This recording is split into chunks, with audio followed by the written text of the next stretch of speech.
ইউনিয়নের সাবেক চেয়ারম্যান জননেতা জনাব আবু দাউদ প্রধান, তিনি প্রথমেই যে কাজটি করেছেন বাংলাদেশ আওয়ামী লীগের প্রতি তথা আওয়ামী লীগের তৃণমূল পর্যায়ের নেতাকর্মীদের প্রাণের যে সংগঠন আমাদের চাকলাহাট ইউনিয়ন আওয়ামী লীগকে তিনি আজকে তালামুক্ত অবমুক্ত করেছেন। সেই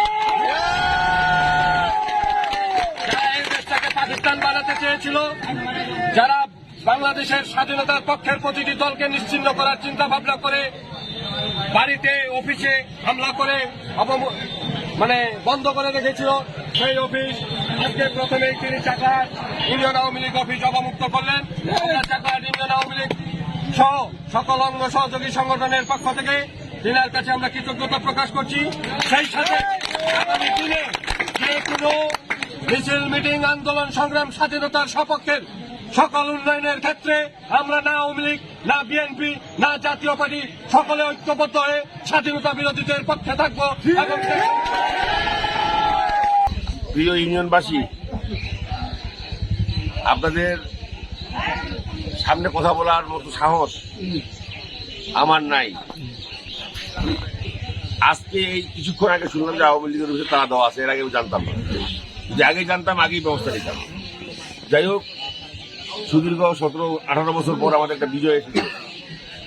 স্বাধীনতার উভয় পক্ষের শক্তিগুলো এক হয়ে একটা ম্যান্ডেট দিয়েছে, যার ম্যান্ডেটে আমরা রেকর্ড পরিমাণ ভোট পেয়েছি সারা বাংলাদেশ। এবং ইতিমধ্যে 212টা সিট আমরা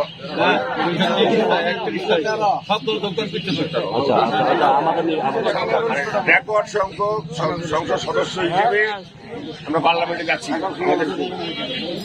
প্রিয় নেতা তারেক রহমান সাহেব একটা কথা বলছে, অহিংস বাংলাদেশ। তিনি কোনো হিংসা রাজনীতি করতে দেয় নাই, কোনো মশলার রাজনীতি করতে দেয় নাই। আমি উভয় দলের নেতা কর্মীদেরকে বলবো, প্রত্যেক দলে কম বেশি দুষ্ট প্রকৃতির লোক আছে, তাদেরকে দল থেকে বহিষ্কার করার জন্য নিজের আছে আমাদের। কোন অবস্থাতেই যেন আমাদের এলাকার শান্তি শৃঙ্খলা ভঙ্গ কেউ করতে না পারে, সেদিকে উভয় দলকে আমি অনুরোধ করব। এলাকার শান্তি, এলাকার উন্নয়ন। আজকে দুঃখ লাগে, আমার ইউনিয়নে একটি সেন্টারে আমরা ফার্স্ট হয়ে যাই। আমি মুখটা দেখাইতে পারি না, ওখানে উপজেলার সভাপতি আমার এলাকায় আমি হারিয়ে যাই। এর মতো দুঃখ আর নাই, এই রেকর্ড থেকে যাবে। তারপরেও আমাদের এমপি মহোদয় তিনি বারবার আমাকে আসতে দিচ্ছিল না।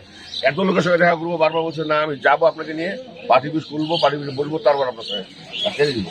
রাত 3:30টার দিকে আমাকে বাড়ি আসতে হয়। কালকে অনিচ্ছাকৃত দেরি করার জন্য আমি মাপ চাচ্ছি। আওয়ামী লীগের ভাইদেরকে উদ্দেশ্য করে বলতে চাই, স্বাধীন সার্বভৌম বাংলাদেশের নাগরিক আপনারা একটু কোনো প্রকার অন্যায় করবেন না। আপনাদের গাড়িকে একটা আচর দেয় আমাকে জানাবেন। আমার দলের হোক, আপনার দলের হোক, অন্যায়কারীকে প্রশ্রয় আমি আবুদর দিব না। শান্তিপূর্ণভাবে সবাই বসবাস করি। আর আপনাদের যে সমস্ত মামলাগুলো হয়েছে, পলিটিক্যাল মামলা হোক আর যে মামলা হোক, সেই মামলা একটা প্রসেস লাগবে। এখন কাল পরশু আমাদের নেতা যাবেন পার্লামেন্টের সদস্য হিসেবে, খবর দিবেন, ইনশাআল্লাহ তিনি মন্ত্রী হবেন। আমি থাকতেই 4 বার তারেক রহমান সাহেব তাকে ফোন দেয়, তোর বলছি যে মামা একটা শুভ নিউজ আছে হয়তো বা। যাই হোক, আমরা আল্লাহর কাছে দোয়া করি, আল্লাহ সেটার জন্য আমাদেরকে পূরণ করেন। এবং আপনাদের কাছে আমার বিনীত অনুরোধ, দল মত নির্বিশেষে সবার আগে